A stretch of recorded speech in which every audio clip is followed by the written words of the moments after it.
On the morning of September 24th, 1932, British authorities stood outside a smoldering building, surveying a scene that contradicted their entire worldview. Amidst the burning debris lay the body of a 21-year-old Indian woman, dressed in men's clothing. Her target was the Parhartali European Club in Chittagong. For British officers and their elite patrons, this opulent space operated as the ultimate fortress of colonial power and white supremacy.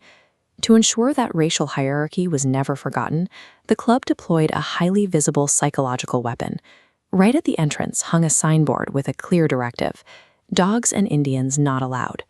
A young Indian woman successfully breaching and destroying this heavily guarded stronghold was a profound military humiliation for the British Empire. It shattered the illusion of their invincibility across the subcontinent. The Empire's intelligence agencies scrambled to contain the damage. In his official dispatch to London, the Chief Secretary of Bengal deliberately mischaracterized her identity. He reported that she was merely a terrorist's mistress, or perhaps a wife, blindly following a man into battle. The British authorities were fighting a propaganda war. By reducing her to a romantic accessory, they attempted to erase the reality they now faced: an Indian woman possessing independent, lethal military intellect. The intelligence report was a calculated lie.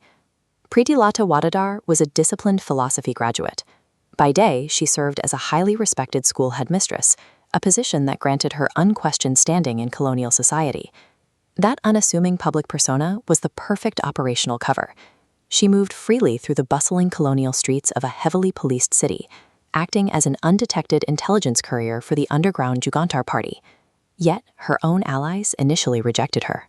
Senior male leaders within the Indian Republican Army argued against her recruitment, claiming that women would be a physical and psychological liability in combat.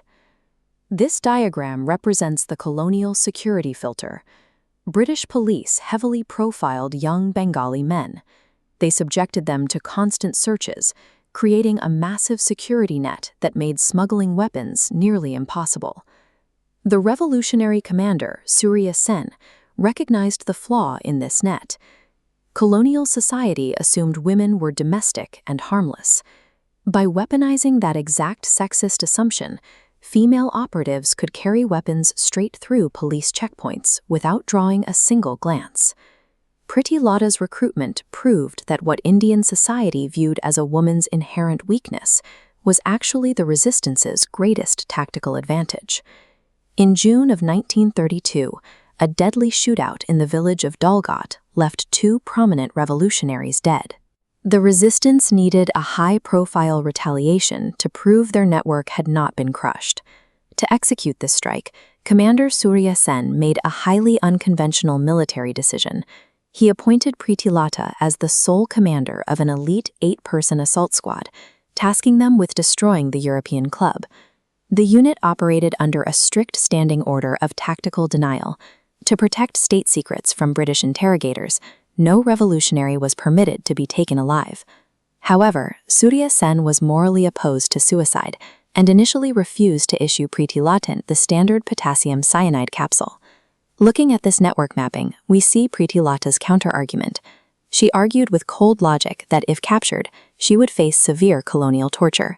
As the central node, her breaking point would compromise every hidden connection in the underground network. Her demand for the capsule was not born of desperation. It was the calculated decision of a commander actively securing her intelligence network against enemy extraction.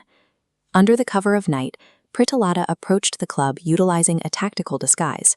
She wore the clothes of a Punjabi man, successfully bypassing the local police forces who were trained to profile specifically for Bengalis. She divided her squad to surround the building. At the sharp blast of her whistle, they initiated the assault, throwing explosives straight through the wooden windows and plunging the club into chaos. The element of surprise was short-lived.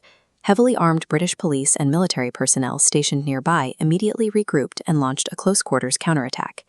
As the enemy fire intensified, Pritilata executed her final act of leadership. She ordered her team to retreat into the tree line, intentionally stepping into the open to lay down continuous covering fire.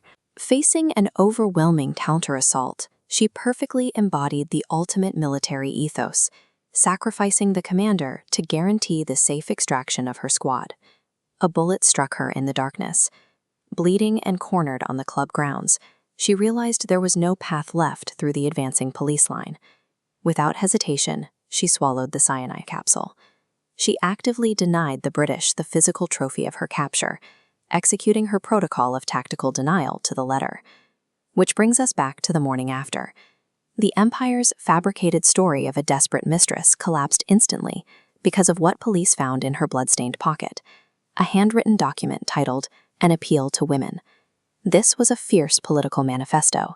In it, she directly challenged the societal norms of her era, demanding that women have the exact same right to fight, command, and die in armed combat as their male counterparts. Her words carried explosive weight.